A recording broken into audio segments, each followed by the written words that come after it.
They thought cornering the shy new girl during lunch rush and forcing her to eat scraps off the cafeteria floor while recording it for their viral video channel would be just another easy win in their campaign of social domination.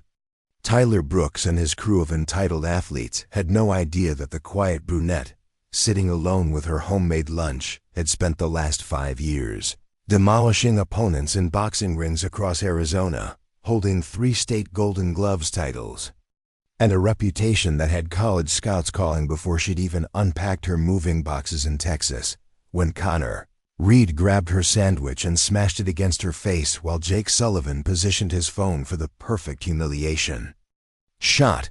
They triggered a response that would leave all 4 boys unconscious on the linoleum floor before the lunch period ended. This is the story of how one new student's hidden past turned a moment of planned cruelty into a lesson these privileged bullies would carry for the rest of their lives. Before we jump back in, tell us where you're tuning in from, and if this story touches you, make sure you're subscribed, because tomorrow I've saved something extra special for you. The morning sun cast long shadows across the Jefferson High School parking lot as Maya Rodriguez pulled her family's modest Honda Civic into one of the few remaining spaces near the back of the student lot. The dashboard clock read 7:45. Giving her just enough time to grab her backpack and navigate the unfamiliar hallways before first period began. Despite having completed this same routine for 3 weeks now, she still felt the familiar knot of anxiety that came with being the perpetual outsider trying to blend into an established social ecosystem. The call from her father's engineering firm had come in June, just 2 months before her senior year was supposed to begin at Mountain View High in Phoenix. The promotion to regional manager was too good to pass up, but it meant uprooting Maya from everything she'd known for 17 years and transplanting her into the wealthy suburb of Millbrook, Texas, where family names carried weight and social hierarchies had been established since elementary school. The transition had been particularly difficult because it meant leaving behind not just friends and familiar places, but an entire identity she'd carefully cultivated over 5 years of competitive boxing. At her previous school, Maya had been known as Rodriguez the Fighter, the girl who dominated the Arizona Golden Glove circuit since age 12 and had college recruiters from Division I program sending letters weekly. Her locker had been decorated with newspaper clippings chronicling her victories, and younger students had looked up to her with the kind of respect reserved for proven champions. Teachers had known to schedule tests around her training schedule, and her coaches had become surrogate family members who understood the dedication required to excel at both academics and elite-level competition. Here in Millbrook, she was simply the new girl with the slight accent and the careful way of dressing that marked her as someone still learning the local social codes. Maya had made the deliberate decision not to reveal her athletic background, partly because Jefferson High didn't have a boxing program, and partly because she'd learned from experience that people often made assumptions about fighters that didn't match who she really was. The stereotypes about aggression and violence were exhausting to constantly dispel, and she preferred to let people get to know her personality before discovering that she could drop most grown men with a properly executed combination. Her parents had been supportive of the decision to keep her boxing background private, understanding that senior year was challenging enough without the added complexity of explaining why their daughter had calluses on her knuckles and reflexes that made her flinch when people moved too quickly in her peripheral vision. Carlos Rodriguez had found a local gym where Maya could continue training, but she'd asked him to keep that information confidential while she settled into her new academic and social environment. Maya had developed a carefully constructed persona for Jefferson High that emphasized her academic achievements and artistic interests while downplaying any hint of physical capability. She dressed in flowing skirts and cardigan sweaters that disguised the muscle definition in her shoulders and arms, wore her dark hair long and loose instead of the practical ponytail she preferred for training, and carried herself with the slightly cautious posture of someone still learning to navigate unfamiliar social terrain.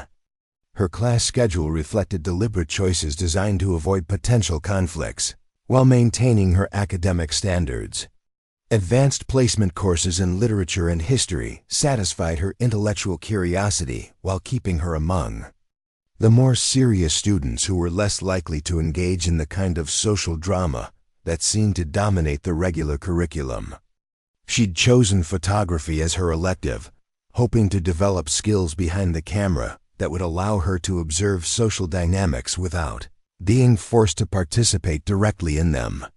The lunch period had become Maya's biggest challenge at Jefferson High, not because of the food quality or the noise level, but because it represented the most intense concentration of social positioning and territorial behavior she'd encountered in any environment. The cafeteria operated according to invisible but strictly enforced rules about who sat where, who spoke to whom, and what topics were acceptable for discussion at different tables. Maya had quickly learned to pack her own lunch and find isolated spots where she could eat quietly while observing the complex interactions that determined social status among her new classmates. Her typical lunch spot was a small table near the windows that offered good, natural light for reading and a clear view of the various social clusters that dominated the main seating area. From this vantage point, she could watch the intricate dance of teenage hierarchy play out over 30-minute periods, noting how certain students commanded attention and deference, while others seemed to exist in constant anxiety about their acceptance or rejection by various groups. Maya's photography hobby had trained her to notice details that others might miss, and she'd become fascinated by the subtle ways that power was displayed and challenged in the cafeteria environment. Designer clothing served as social armor. Expensive cars in the parking lot translated to influence in lunch conversations, and family connections to local businesses or political figures determined who could get away with behavior that would result in consequences for students from less prominent families. The knowledge she was accumulating about Jefferson High's social dynamics was purely observational, gathered from her position as a careful outsider who had no intention of challenging or disrupting the established order. Maya's goal was simply to complete her senior year with minimal drama, while maintaining the academic performance that would secure her college admission and boxing scholarship opportunities. She had no way of knowing that her deliberate invisibility was about to be shattered by students who viewed new arrivals not as potential friends or classmates, but as opportunities to demonstrate their dominance over anyone they perceived as vulnerable or unprotected. The cafeteria at Jefferson High School resembled a modern corporate dining facility more than a typical public school lunchroom, with its polished concrete floors, floor-to-ceiling windows, and sleek metal tables arranged in carefully planned clusters throughout the expansive space. The architecture spoke to the substantial property tax base that funded Millbrook's educational system, where the average home value exceeded $500,000 and family philanthropic contributions regularly supplemented the already generous public funding. This was an environment designed to impress visiting parents and potential donors, with every surface reflecting the community's commitment to providing their children with amenities that rivaled those found at exclusive private institutions. The social geography of the cafeteria reflected the broader hierarchies that governed life in Millbrook, where family connections to local business ownership, political influence, and country club membership determined access to opportunities and protection from consequences. The prime seating area near the main windows was claimed daily by the same group of students whose fathers owned construction companies, medical practices, and technology firms that employed significant portions of the local workforce. These were families whose charitable donations funded new athletic facilities and whose political connections ensured that any administrative decisions affecting their children received careful consideration from school leadership. Preparing and narrating this story took us a lot of time, so if you are enjoying it, subscribe to our channel. It means a lot to us. Now back to the story. Tyler Brooks commanded this prime territory with the natural authority of someone who had never questioned his right to occupy the center of any social environment. At 18, he possessed the kind of effortless confidence that came from growing up as the eldest son of Brooks Construction, the company responsible for building half the luxury developments in the greater Austin area. His father's business relationships extended throughout the region, creating a network of mutual obligations and shared interests that made challenging Tyler's behavior complicated for anyone dependent on community goodwill for their livelihood. Tyler's physical presence reinforced his social advantages in ways that made confrontation seem both pointless and potentially dangerous for anyone lacking similar institutional protection. Standing just over 6 feet with the lean musculature of a dedicated lacrosse player, he moved through the school hallways with the predatory grace of someone accustomed to claiming whatever space he desired. His clothing was carefully selected from premium brands that signaled wealth without appearing ostentatious, and his perpetually perfect hair suggested access to professional styling that most students couldn't afford. The lacrosse program at Jefferson High had become Tyler's primary vehicle for demonstrating dominance over both teammates and opponents, with his aggressive playing style earning recognition from college recruiters while simultaneously establishing his reputation for ruthless competitiveness. Coaches praised his leadership qualities and strategic thinking, though they carefully avoided discussing the disciplinary incidents that had been quietly resolved through conversations between Tyler's father and athletic department administrators. His ability to intimidate opposing players during games translated seamlessly to social situations where his displeasure could make life uncomfortable for anyone who attracted his negative attention. Connor Reed served as Tyler's primary enforcer, using his imposing physical presence to support whatever agenda his friend had established for any given situation. Standing nearly 6'4" and weighing close to 240 pounds, Connor's football physique made him an effective deterrent to anyone considering resistance to Tyler's social directives. His family owned 3 auto dealerships across Central Texas, providing him with access to luxury vehicles that he rotated weekly to maintain his image as someone whose material resources were essentially unlimited. Connor's role in Tyler's inner circle required him to project menacing authority while maintaining plausible deniability about any actual threats or violence. He had perfected techniques for crowding people's personal space, using his size to create discomfort and anxiety without technically crossing lines that might trigger administrative intervention.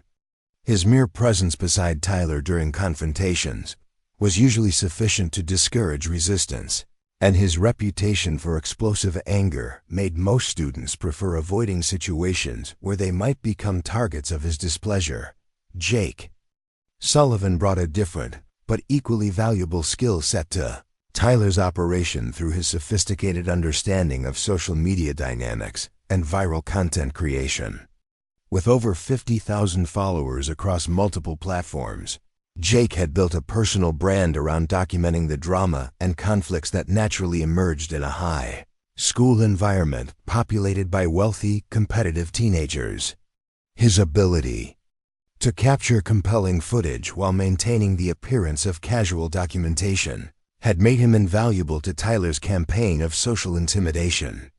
Jake's family owned a successful real estate development firm that specialized in luxury commercial properties, providing him with both financial security and connections to influential business leaders throughout the region. His parents viewed his social media success as evidence of entrepreneurial spirit and marketing savvy, praising his ability to monetize his content while building a personal platform that could support future business ventures.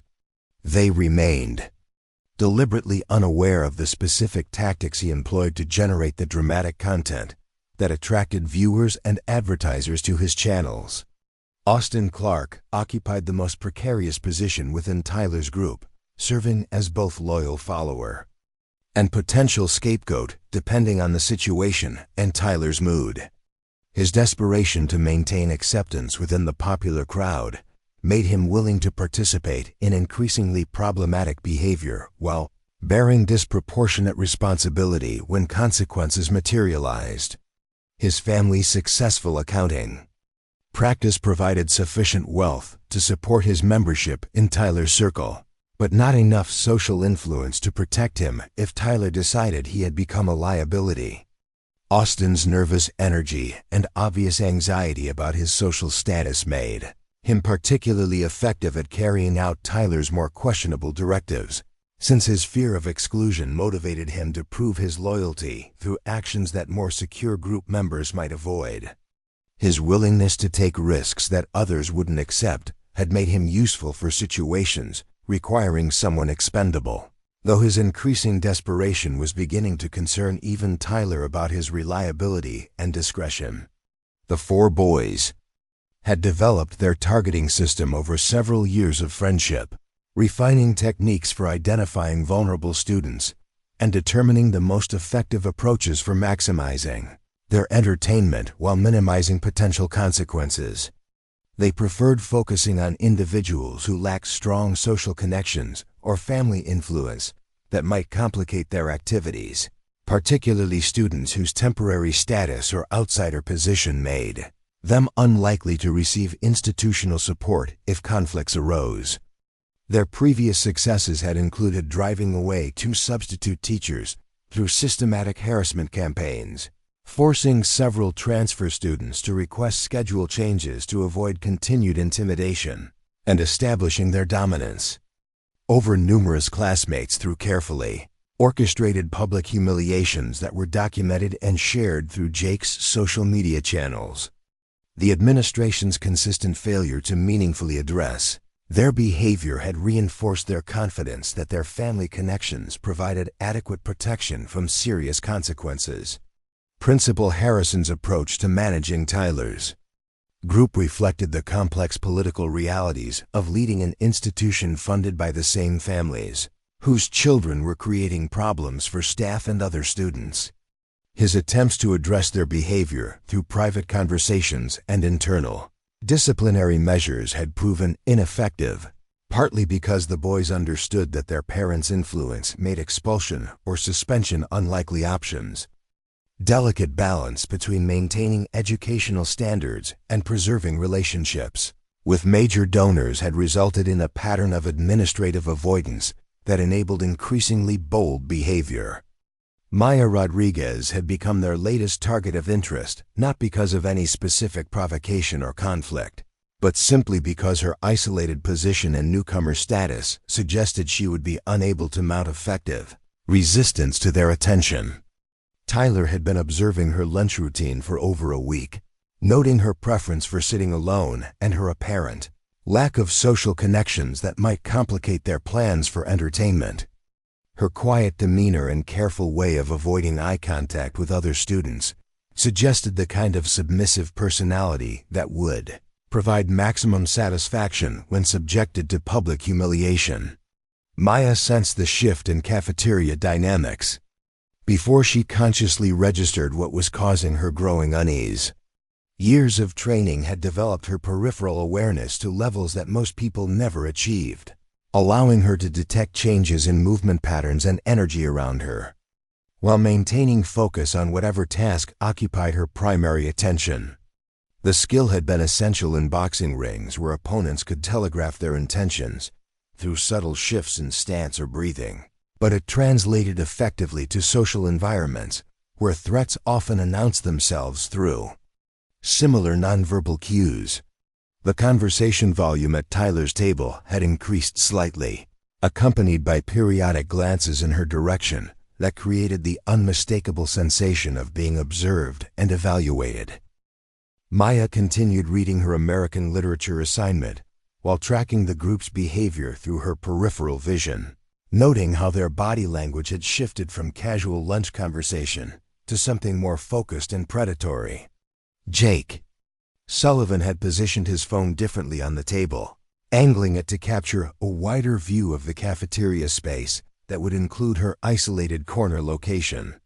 Her father had taught her to trust these instinctual warnings during her early boxing training, explaining that successful fighters learn to recognize aggression before it became explicitly threatening. The same survival mechanisms that kept boxers safe during sparring sessions could protect anyone who learned to interpret the subtle signals that preceded confrontational behavior.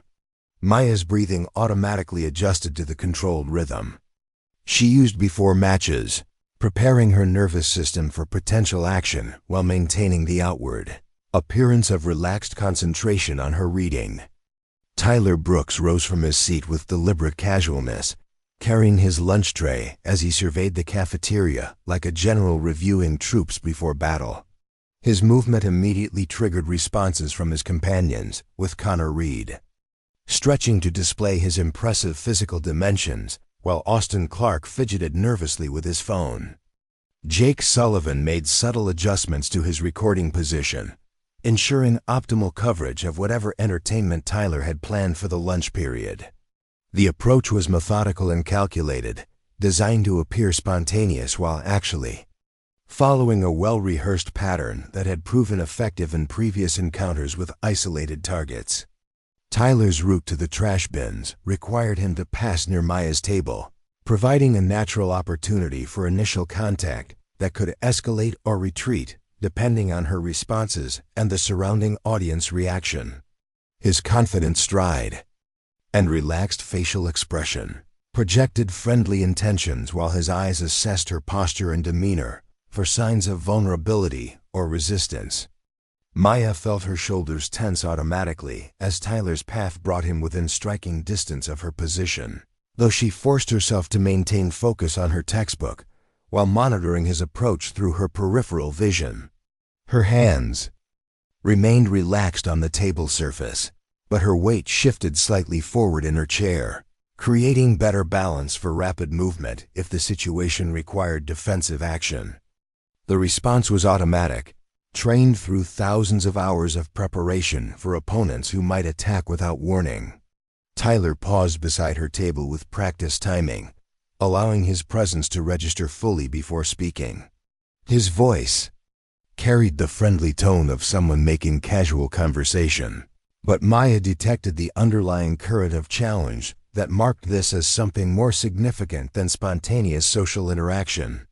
The words themselves were innocuous, but the context and delivery transformed them into the opening move of a systematic campaign designed to test her boundaries and responses. "Hey there, Maya Rodriguez, right?" Tyler's question carried just enough uncertainty to maintain plausible deniability, while demonstrating that he had been researching her background and current situation. His use of her full name suggested access to information that casual classmates wouldn't typically possess, while his relaxed posture implied that this conversation was simply friendly curiosity about the new student's adjustment to Jefferson High's social environment. Maya looked up from her textbook with the carefully neutral expression she had perfected during her first weeks at the school, acknowledging his presence without displaying either enthusiasm or hostility that might escalate the interaction beyond simple conversation. Her response was polite but measured, designed to satisfy social expectations while providing minimal information that could be used against her in future encounters. She had learned from experience that appearing too eager for social connection could be interpreted as desperation, while obvious dismissal might trigger more aggressive approaches. "That's right, Maya Rodriguez." Her confirmation was accompanied by a slight smile that projected friendliness without encouraging extended conversation. Her hands remained visible on the table surface, a positioning that appeared relaxed while actually providing optimal preparation for defensive responses. If Tyler's apparent sociability proved to be masking hostile intentions, years of boxing had taught her that successful defense began long before the first punch was thrown. Tyler's smile broadened as he processed her response, clearly interpreting her measured politeness as evidence of the submissive personality he had expected to find. His body language shifted slightly, moving from apparent casualness to a more assertive stance that suggested increasing confidence in his ability to control the direction of their interaction. The change was subtle but unmistakable to someone trained to recognize aggressive intent through nonverbal communication. Cool. So you're from Arizona, right? Phoenix area? Tyler's questions demonstrated knowledge that extended beyond what casual observation would provide, suggesting that he had been gathering information about her background through research or conversations with administrative staff. His tone remained conversational, but the implied surveillance carried an undertone of intimidation, designed to make her uncomfortable with the realization that she had been targeted for attention. Maya confirmed his information with minimal elaboration, recognizing that detailed responses would only provide additional material for whatever harassment campaign Tyler was developing. Her boxing experience had taught her that opponents often used pre-fight conversation to gather intelligence about their target's personality and potential weaknesses, making verbal exchanges potential sources of tactical advantage for anyone planning confrontational behavior. Connor Reed had moved closer to their conversation, ostensibly clearing his own lunch tray, but actually positioning himself to provide physical support if Tyler's approach required intimidation through size and presence. His movement was casual, enough to avoid attracting administrative attention, but obvious enough to register with Maya as a coordinated effort rather than coincidental timing. Jake Sullivan had adjusted his phone position again, ensuring optimal coverage of the developing interaction. Must be pretty different here compared to Phoenix. Big change, I bet. Tyler's observation carried sympathetic overtones that masked the underlying message about Maya's isolation and lack of local connections. His choice of words emphasized her outsider status, while positioning himself as someone knowledgeable about local conditions, establishing a dynamic where she would be dependent on his goodwill for social acceptance and protection. Maya recognized the tactical nature of Tyler's seemingly casual conversation, understanding that each question and comment was designed to gather information while establishing dominance through subtle intimidation. Her responses remained polite, but increasingly brief, providing minimal engagement while avoiding obvious rudeness that might justify more aggressive approaches. The balance was delicate, requiring her to navigate between appearing weak and provoking escalation through resistance. The lunch period was reaching its peak activity level when Sophia Kim approached Maya's table with obvious concern etched across her features. Sophia had been one of the few students to make genuine attempts at friendship during Maya's first weeks at Jefferson High, offering guidance about teachers, class schedules, and the unwritten social rules that governed daily interactions.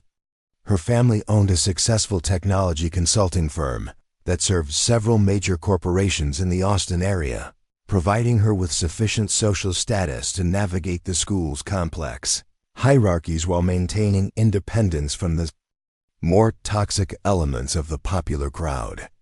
Sophia glanced nervously toward Tyler's group before leaning closer to Maya's table, speaking in low tones that wouldn't carry to nearby students who might report her warnings back to Tyler or his associates. Her expression carried the weight of someone who had witnessed previous incidents and understood the potential escalation patterns that Tyler employed when targeting isolated students for his entertainment. The knowledge she was about to share came from careful observation of his methods and unfortunate experience watching other newcomers become victims of his systematic harassment campaigns. "Maya, I need to tell you something important," Sophia began, her voice barely above a whisper as she pretended to examine Maya's photography textbook. "Tyler Brooks and his friends have been talking about you. They do this thing where they pick someone new, someone who doesn't have connections here, and they make their life miserable until they transfer or just completely withdraw from any social activities." The warning carried additional weight because Sophia herself had managed to avoid becoming a target through careful navigation of the social landscape and strategic friendships that provided protection through association. Her advice came from genuine concern rather than competitive jealousy, making it particularly valuable for someone Still learning the complex dynamics that govern survival at Jefferson High, Maya appreciated the risk Sophia was taking by providing this information, understanding that being seen as an ally to Tyler's targets could result in becoming a target herself. Last semester, they drove away a girl named Amanda Chun who transferred here from California. Sophia continued, her eyes tracking Tyler's movement while maintaining the appearance of casual conversation. They started with the same approach. Tyler just used with you, acting friendly and asking personal questions.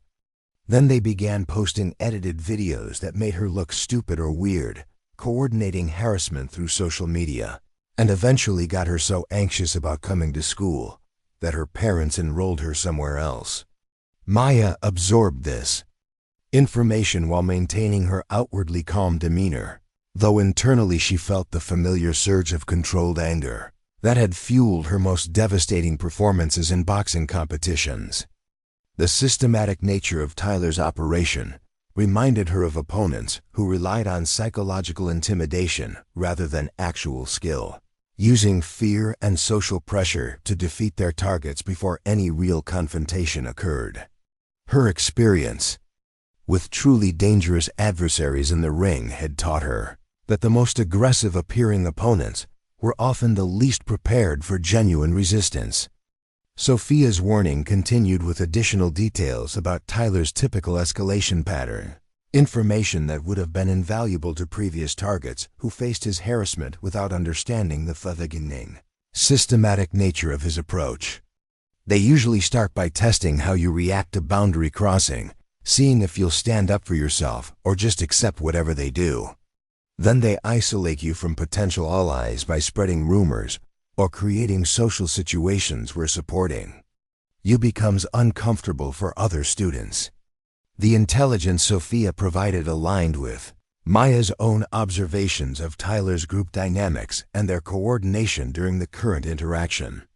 She had noticed how Connor Reed positioned himself to provide physical intimidation while maintaining plausible deniability, how Jake Sullivan prepared to document whatever entertainment they had planned, and how Austin Clark's nervous energy suggested he was expecting something more dramatic than casual conversation to develop from Tyler's approach. The administration won't help, Sophia added with obvious frustration. Principal Harrison has been told about Tyler's behavior multiple times, but the Brooks family donated money for the new gymnasium, and Tyler's father employs half the school board members through his construction company. They always find ways to make it seem like misunderstandings or personality conflicts rather than deliberate harassment. This information confirmed Maya's suspicions about the institutional protection that enabled Tyler's behavior to continue without meaningful consequences. Her father had mentioned similar dynamics in corporate environments where family connections and financial influence created immunity from accountability, making it essential for targets to develop independent strategies for protecting themselves rather than relying on official channels for support. Tyler's conversation had continued during Sophia's warning, with his questions becoming increasingly personal and intrusive as he tested Maya's willingness to maintain boundaries under social pressure. His tone remained superficially friendly, but his persistence in pursuing topics she had clearly indicated were private demonstrated his intention to establish dominance through boundary violation rather than genuine interest in getting to know her as a person. "So what does your dad do for work? Must be pretty specialized to bring the family all the way to Texas," Tyler pressed, his voice carrying just enough challenge to make it clear that declining to answer would be interpreted as unfriendly behavior. His question was designed to gather information about her family's economic status and social connections, intelligence that would help him determine the level of institutional protection she might have access to if conflicts escalated. Maya's response remained carefully measured, providing minimal information while avoiding obvious rudeness that might justify more aggressive approaches from Tyler or his associates. "He's an engineer. The company offered him a promotion that required relocating here. Her answer satisfied basic social expectations, while revealing nothing that could be used against her family or provide Tyler with ammunition for future harassment attempts. Connor Reed had moved even closer to their interaction, ostensibly organizing items in his backpack, but actually positioning himself to provide physical support if Tyler's psychological pressure required reinforcement through intimidation. His presence created an atmosphere of contained threat that would make most students uncomfortable enough to acquiesce to whatever demands Tyler might eventually present, though Maya found his obvious coordination more amusing than frightening. Given her experience with opponents who possessed actual fighting capabilities, Jake Sullivan had begun recording their interaction, holding his phone in a casual position that appeared to be check-in messages, while actually capturing footage of Tyler's conversation with Maya. His technique was sophisticated enough to avoid detection by casual observers, but Maya's heightened awareness allowed her to recognize the deliberate documentation that was occurring. The knowledge that their interaction was being recorded for potential use in Tyler's social media harassment campaigns added another layer of calculated threat to what might otherwise appear to be innocent conversation. Austin Clark remained at their original table but had positioned himself to observe the developing situation, his nervous energy increasing as Tyler's approach continued to unfold according to their apparently predetermined plan. His role seemed to involve monitoring for administrative attention or other potential complications that might require the group to modify their tactics or abort their current operation entirely. The coordination between the four boys revealed a level of planning and experience that confirmed Sophia's warnings about their systematic approach to targeting vulnerable students. Their behavior suggested they had refined these techniques through multiple previous campaigns, developing methods that maximize their entertainment while minimizing the risk of serious consequences from school administration or law enforcement. Maya's internal assessment of the situation balanced her growing irritation with Tyler's obvious manipulation against her determination to complete her senior year, without creating dramatic complications that might affect her college applications or boxing scholarship opportunities. Her preference was to deflect their attention through minimal engagement, rather than providing the resistance that might escalate their interest in making her a long-term target for harassment. However, Tyler's persistence and the increasingly obvious coordination of his associates suggested that simple avoidance might not be sufficient to end their interest in her as a source of entertainment. His questions had progressed from apparently casual conversation to deliberate boundary testing, and the presence of recording equipment indicated that their interaction was building towards some form of public confrontation designed to provide content for Jake's social media channels. The moment Tyler Brooks decided to escalate from verbal intimidation to physical humiliation marked the point where his carefully calculated campaign crossed from harassment into assault. His confidence had grown throughout their conversation, as Maya's measured responses reinforced his assumption that she possessed the submissive personality he had expected to find in an isolated newcomer. The presence of his recording crew and the gathering attention of nearby students created the perfect conditions for the kind of public degradation that would provide maximum entertainment value for Jake Sullivan's social media audience. Tyler reached across the table with deliberate casualness, his fingers closing around Maya's homemade turkey sandwich as he lifted it from her lunch container. His movement was smooth and practiced, suggesting this particular form of food theft had been employed successfully in previous harassment campaigns against vulnerable targets. The theft itself was minor compared to what he had planned, serving primarily as an opening move designed to test Maya's willingness to defend her property and establish his dominance over her personal space. "This looks pretty good," Tyler commented, with mock appreciation as he examined the sandwich Maya's mother had prepared that morning. "My mom never makes lunch for me anymore. Too busy with her charity committees and country club meetings. Mind if I try this?" His question was purely rhetorical, delivered with the confident expectation that Maya would accept his theft, rather than risk escalating the confrontation through resistance that might provoke more aggressive responses.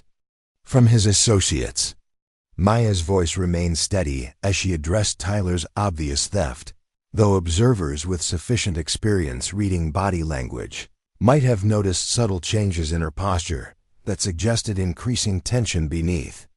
Her calm exterior. "I'd prefer if you put that back, Tyler. I'm still hungry, and that's my lunch." Her request was polite but firm, establishing clear boundaries while avoiding obvious provocation that might justify whatever escalation Tyler had planned for their interaction. Connor Reed moved closer to Maya's table, using his impressive physical dimensions to create an atmosphere of contained threat that would reinforce Tyler's psychological pressure through intimidation. His positioning was calculated to make Maya feel surrounded and outnumbered, while maintaining sufficient distance to avoid triggering immediate intervention from cafeteria monitors or nearby teachers. Jake Sullivan adjusted his phone angle to ensure optimal coverage of whatever dramatic content Tyler was preparing to create.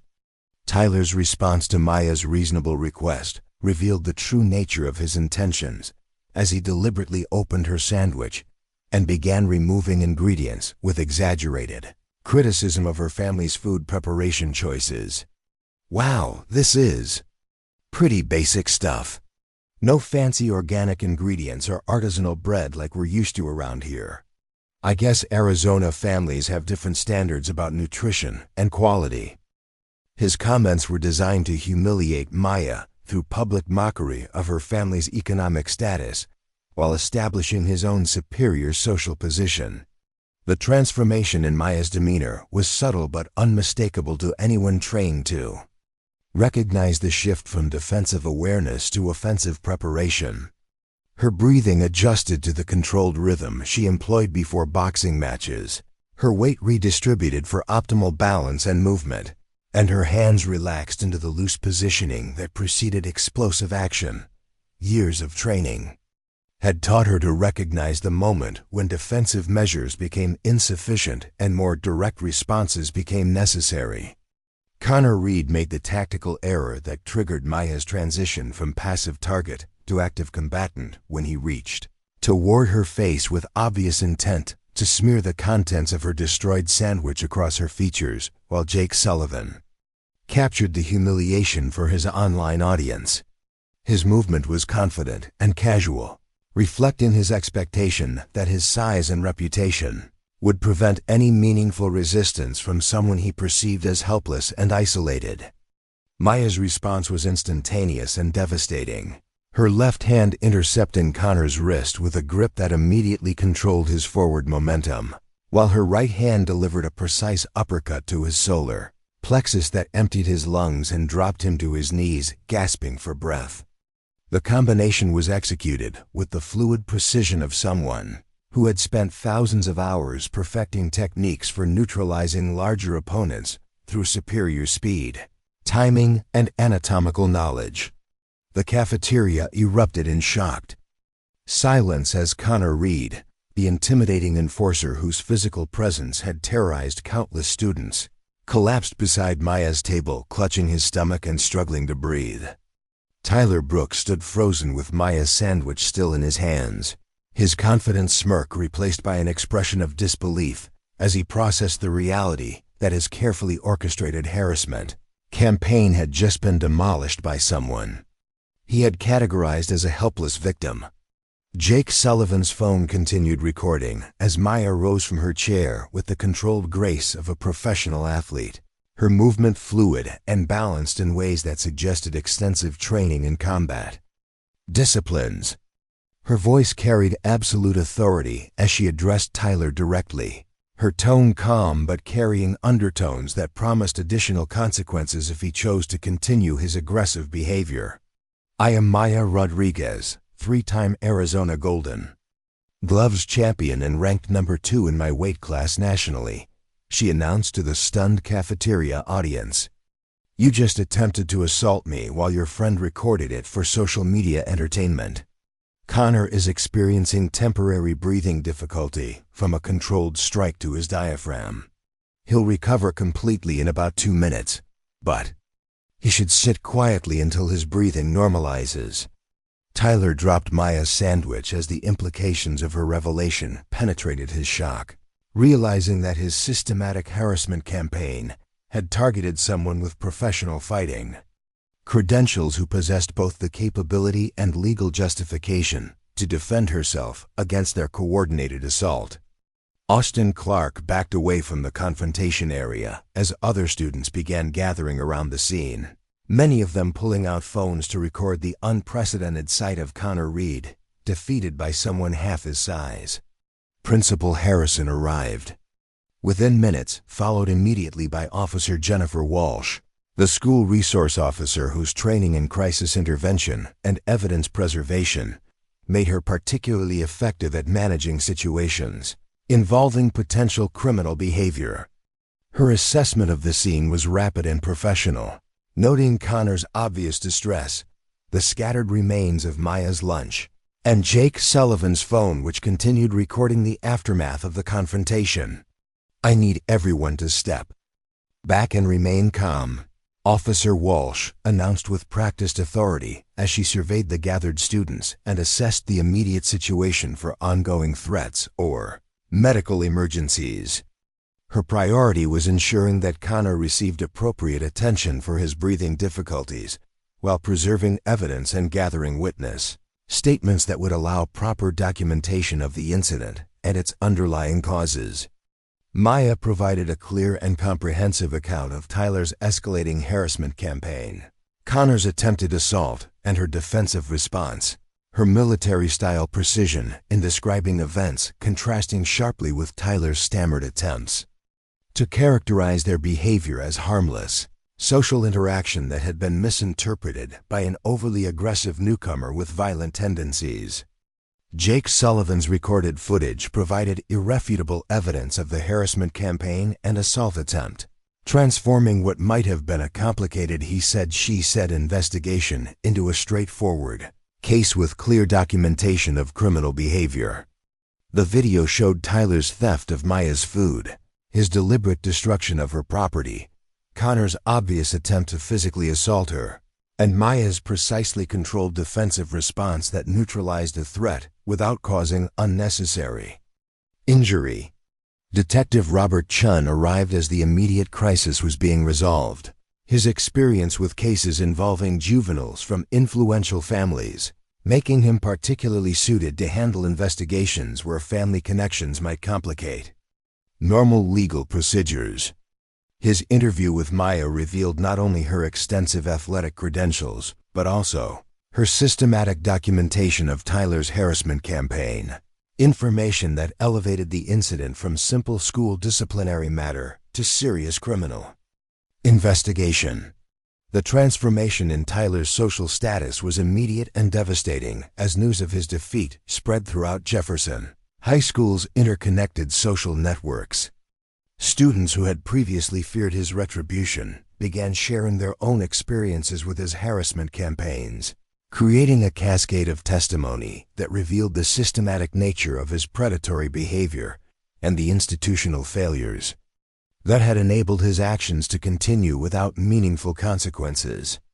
Within hours, the incident had attracted attention from local media outlets whose coverage of Maya's defensive capabilities and Tyler's criminal behavior generated community discussions about bullying, institutional accountability, and the importance of students developing personal safety skills.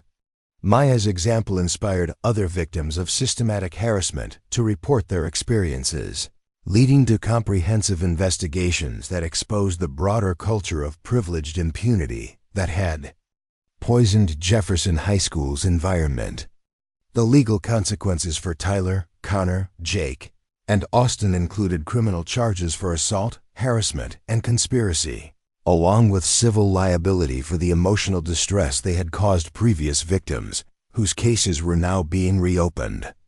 With the benefit of documented evidence about their systematic methods, their college prospects evaporated as universities distanced themselves from association with convicted criminals. and their families faced social ostracism from a community that had previously celebrated their achievements. Maya's courage in defending herself had transformed not only her own situation, but the entire culture of Jefferson High School, where clear policies protecting all students regardless of their social connections replaced the previous system of selective accountability.